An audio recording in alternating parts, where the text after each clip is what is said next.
Hi, I'm Jeremy. I'm AJ. I'm Tumpy. And these are still extraordinary times.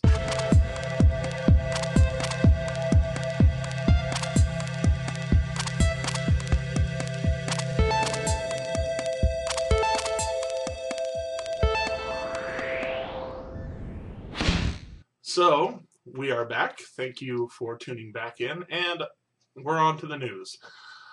North Korea, doing what North Korea does, decided that Seoul, of the South Korean variety, has offended them so much for, what was it, AJ? For, let's see, insults during a major anniversary festivities. Apparently, it injured them so badly that, well, they are threatening to use their brand new missile they just unveiled that is not going to disintegrate 2 minutes into flight, they swear. Good luck, and I hope you get overthrown soon. Next up, okay, another throwback story, believe it or not. Strangely enough, in a way. Go back a little bit, we talked about a woman who just randomly got naked at a TSA checkout thing, and instead of being arrested, she was just taking a psych ward. And we kind of mentioned how, if a guy did this... I'll say, P.S., they took her to a psych ward for psychological evaluation and did not press charges. Right. That's the specific example. And we said, if it happened to a guy, he'd be arrested. Well, guess what? Over in Oregon, a man... got a little frustrated with the TSA and decided to just completely strip naked. And he was arrested and not psychologically evaluated. Now, he's saying it was the whole thing was about free speech, which in my mind is like, okay, what does being naked have to do with free speech? That didn't even have tattoos. If he had tattoos, I'm not going to justify it. But you can tell, by the way, it's blurred, but you can tell he's naked in the picture. And if you click on the link to the story, so if you do, be careful. Be careful. You've been warned. Anyway, it frightened me a little. I'm not gonna lie. Right. I'm a big dude. I don't photograph well naked. I'm just saying, it's gross. Either way, big bearded guy should not be naked.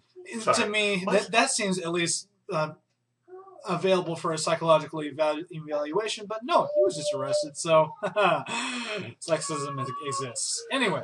Sexism always exists, and it makes me sad. So, over in Kansas, they decided to move some inmates around from the state penal system into some county jails to try and deal with overcrowding. Well, in this whole exchange, and there's these dangerous criminals, murderers and things that are taken from state to county.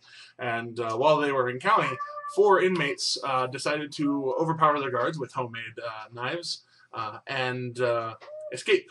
2 of them got apprehended in different places. And one of them turned himself in at a Walmart because he called his dad, and his dad was a good person and was like, "You shouldn't be doing that." So he went to a Walmart and was like, "Call the cops, because I'm wanted."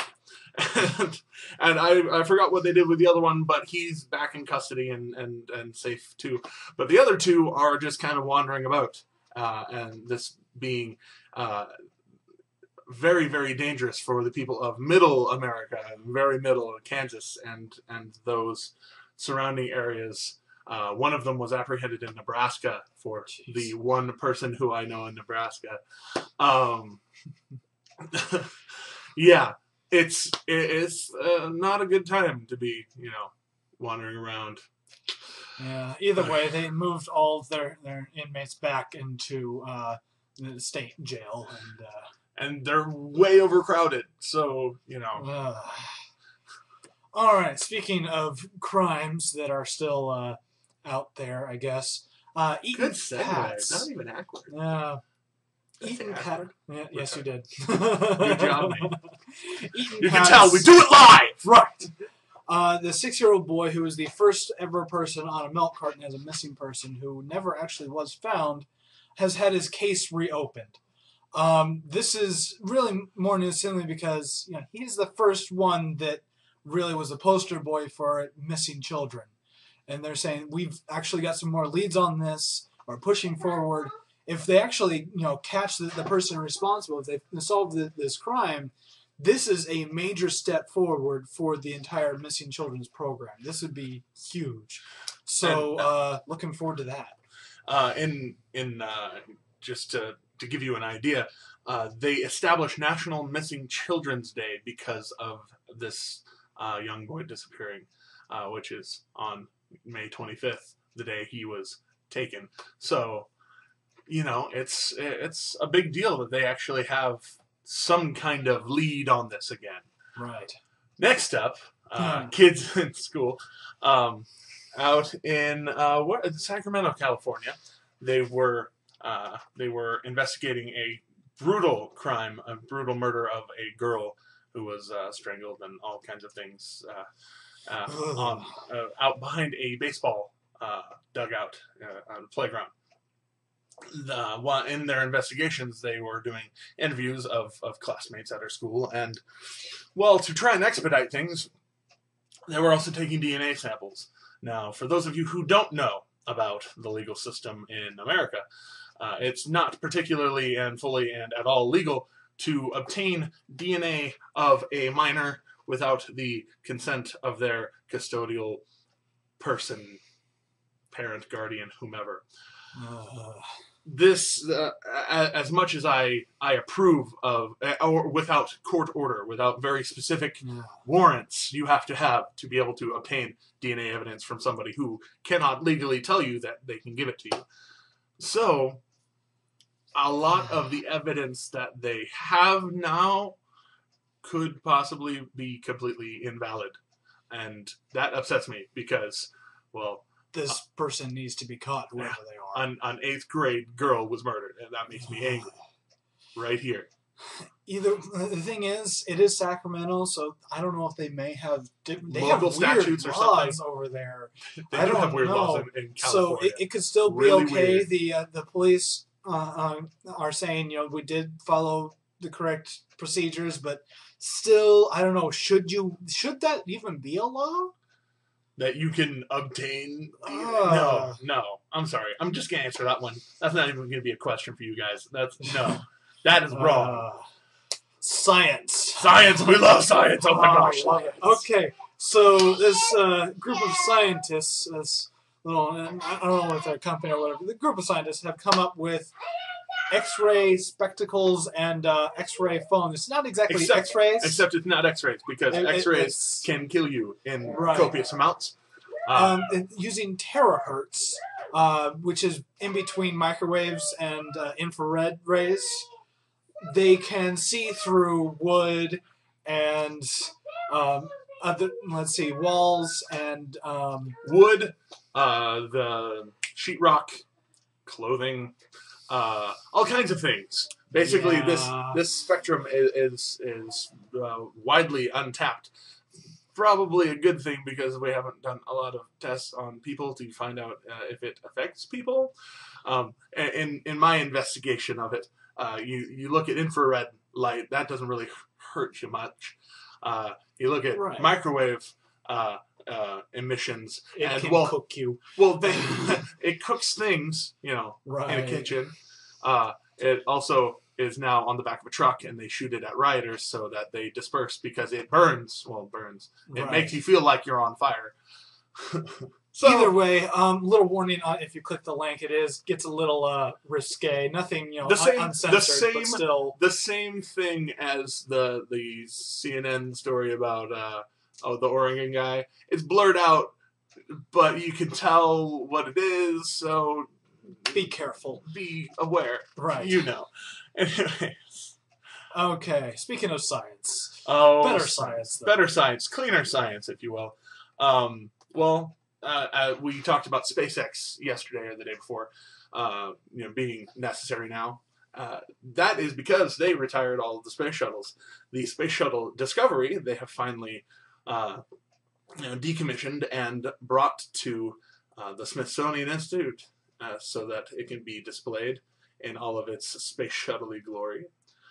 Which makes me happy because it deserves to be there. It deserves to be there. I frequent DC enough to be able to go see it. And I love space. I love space shuttles. I love everything to do with space. Space. Just heroic people, every single one that have gone up there. And Okay. Those who have been up, those who tried to go up and failed, all of them, Yeah. big heroes. Anyway, so completely different story. Yay! Now for something completely different. Right. 9-year-old over in Colorado says that he was... They found me. Oh dear, run! Anyway, so he was being bullied. The school did nothing about it. So his parents finally just said, you know what, stand up to him. You know, if there's nobody around, just do what you need to do to protect yourself. You know, you don't deserve this. And he did, and was evidently suspended for punching the people who were kicking him in the stomach in the face. To me, this is just, I grew up with this. You know, you throw any kind of punch, you know, you're going to get in trouble, even if you were not the one that started it. But still, you're being bullied, you're being kicked and stuff, and the teachers aren't doing anything. You suddenly throw back, and suddenly you're in trouble? Yeah, there's something wrong here. You're the one that gets in trouble. There's a reason I got beat up when I was a kid. I didn't want to be in trouble. People only stayed away because I was creepy. But anyway.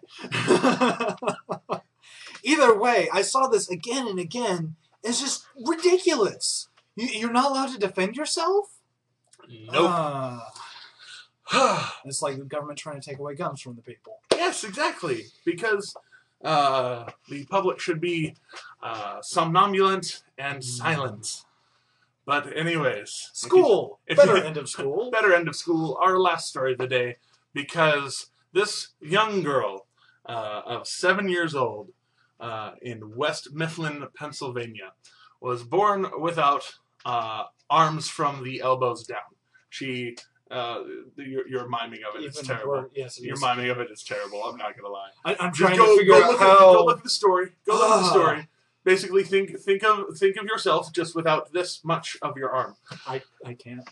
And she, in her own very heroic way, is doing absolutely everything she can to be a normal, living 7-year-old. You know, she paints her toenails. She is winning national penmanship awards, both for the disabled, because she is technically disabled, but she is also winning in the people with hands to write category also, because, well, she's really good, and she works hard, and deserves recognition, and deserves to be applauded for not taking her disability laying down, but actually going forward and doing things.